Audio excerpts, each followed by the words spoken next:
दोस्तों, मैं हूं आपका अपना मिस्टर बारादीही और आज मैं आपको एक ऐसी छोटी सी कहानी सुनाने जा रहा हूं जो शायद आपका दिल छू जाए।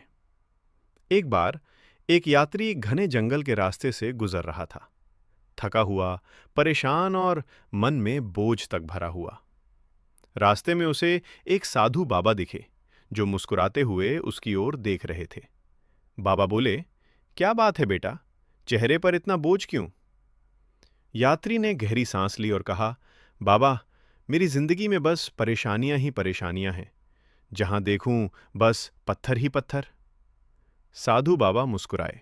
उन्होंने जमीन से दो पत्थर उठाए और यात्री के हाथ में देते हुए बोले, इन दोनों को लेकर नदी तक चलो। यात्री कुछ समझा नहीं, पर चुपचाप पत्थर उठाकर चल पड़ा।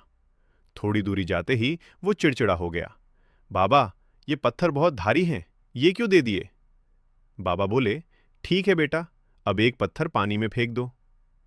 यात्री ने तुरंत एक पत्थर नदी में फेंक दिया। अचानक बोझ आधा हो गया। चलना आसान लगने लगा। बाबा ने मुस्कुराकर कहा, देखा, जिंदगी में कुछ बोझ ऐसे होते हैं जिन्हें छोड़ देने से रास्ता हल्का हो जाता है। यात्री ने पूछा, तो फिर दूसरा पत्थर क्यों दिया था बाबा?